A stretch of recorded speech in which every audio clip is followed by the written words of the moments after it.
In the summer of 1878, the peaceful fields of Harper County, Kansas, were disturbed by a sudden outbreak of a disease no one could explain. Within weeks, 47 lives were lost in the quiet rural landscape. But amidst this devastation, there was one family untouched, not merely spared, transformed. Ezra, Caleb, Josiah, and Abel Blackwood, 4 brothers bound not just by blood, but by unwavering faith and a purpose that only they understood. While others around them succumbed to fever, the Blackwoods remained untouched. At first, the townspeople called it a miracle. But as weeks passed, something began to change.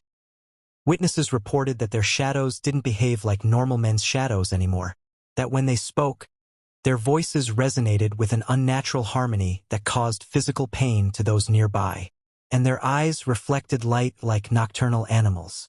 Eventually, even the Methodist Church tried to erase every trace of them, burning their names from records.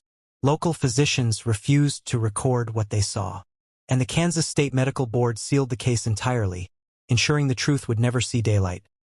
Today, after nearly a century and a half of silence, we are going to uncover what really happened on the Blackwood farm and why even modern science dares not speak their name in the late 1870s. Cedar Ridge wasn't much more than a patch of farms stitched together by dirt roads, wheat fields, and hardship. Life here was built on hard work, faith, and community. Winters could kill a man in a snowstorm before he reached his barn. Summers could destroy a year's worth of crops in one scorching week. Yet, the people remained proud and resilient. The Blackwood brothers arrived in the spring of 1872, buying 640 acres of untouched prairie land. 2 wagons for brothers and a singular belief. They had been called. Ezra, the eldest, had pale blue eyes and the presence of a man born to lead. Caleb was methodical, practical, and could see divine order in numbers and weather. Josiah, the scholar, brought a library of theology, medicine, and philosophy. And Abel, the youngest, was a vessel of raw emotion and spiritual obsession. While neighbors attended the town's modest Methodist church, the brothers built their own chapel from stone and oak. They lived apart, prayed at sunrise and dusk, worked tirelessly, and studied scripture late into the night. The Blackwoods were respected but also feared. They did not engage in casual talk. They stared too long. Their devotion seemed otherworldly. By 1878, their farm had become a model of both spiritual and agricultural success. Their chapel stood as a monument to isolation and faith. And their presence in town, rare and precise, was always silent, always unsettling. But then, the fever came. On July 15, 1878, Sarah Hartman, who ran the general store with her husband Benjamin, was full of life in the morning. By afternoon, she was burning with fever. By midnight, she was dead. Her body showed signs that baffled Dr. Samuel Morrison. A waxy complexion, symmetrical rashes, and eyes that refused to stay closed. Then came Heinrich Zimmermann. He collapsed suddenly, speaking in strange languages as he died. Next, the Patterson twins. Emma and Ellen, 16-year-old students, died at the same moment, reciting something that sounded like Latin but was not human. By August 1st, 14 had died. The disease struck fast, with no pattern. The townspeople were terrified. Some entire families perished, while their neighbors remained untouched. The general store was nearly abandoned. The church stood silent. Dr. Morrison sealed the well and advised boiling water, but nothing stopped the spread. In the midst of all this, the Blackwood brothers remained untouched, silent on their farm. But on August 10th, Josiah claimed to receive a divine message. He told his brothers the fever was a test from God, not just for the town but for them. They had been spared to act, and they must act now. On August 11th, Josiah went into town. His first visit was to the blacksmith's house, where 8-year-old Timothy lay dying. Josiah knelt beside the boy and prayed. But this prayer was different. He asked to take on the child's suffering. As he prayed, Timothy's fever broke. He opened his eyes and asked for water, but Josiah had changed. Witnesses said his skin grew hot, and his eyes looked unnatural. Back at the farm, his brothers watched as Josiah began to display signs, but not of typhoid. Something else. Over the next week, The brothers continued visiting the sick. More recoveries followed.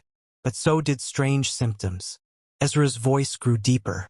Caleb's eyes shimmered at night. Josiah's fingertips darkened. And Abel, he fasted endlessly, standing silent for hours in the chapel. They were healing the town. But they were changing too. By August 20th, the death toll in Cedar Ridge had reached 47. Then suddenly the fever stopped. No new cases emerged. The town was left in mourning, scarred by fear and confusion. But all eyes turned toward the Blackwood brothers. Their sudden appearance in town, their strange prayers, the impossible recoveries, felt miraculous. But miracles often come with a price. The brothers withdrew once again to their farm.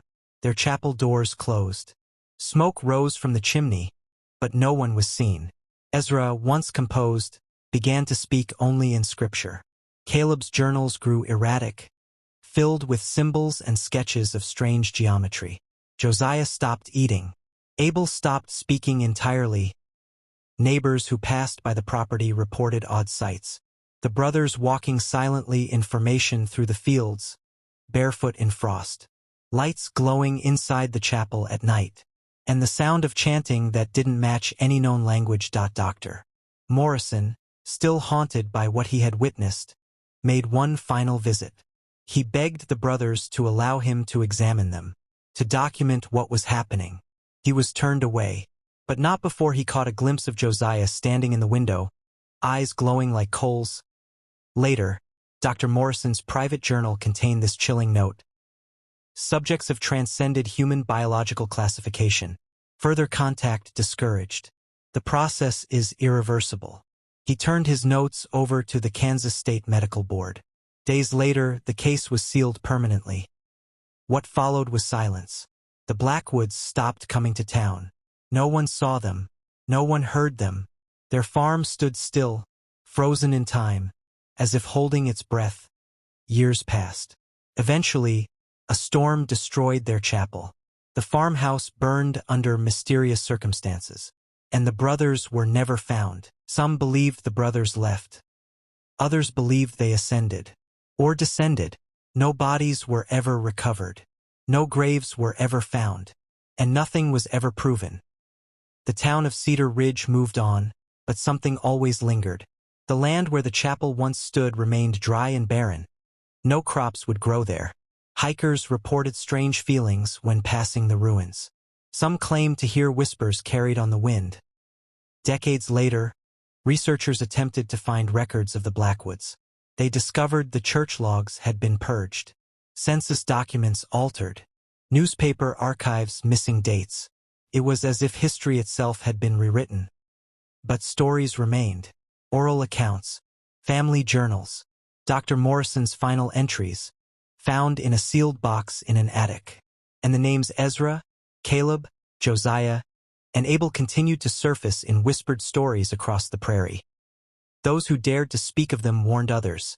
The Blackwoods were not chosen by God. They were claimed by something else, something ancient, something waiting. And even now, in the dead of night, when the wind is just right, you might hear voices on the breeze, harmonizing, praying, becoming. So what really happened in the summer of 1878? Was it divine intervention? A curse? A disease that medicine could never explain? Or did the Blackwood brothers open a door that was never meant to be opened? We may never know for sure. But if you're still listening, then perhaps you've already felt it. That chill, that doubt, that faint voice at the edge of hearing, asking you to believe. Because some stories don't end, they echo. And some names, once spoken, are never forgotten. The Blackwoods were more than men. They were a warning,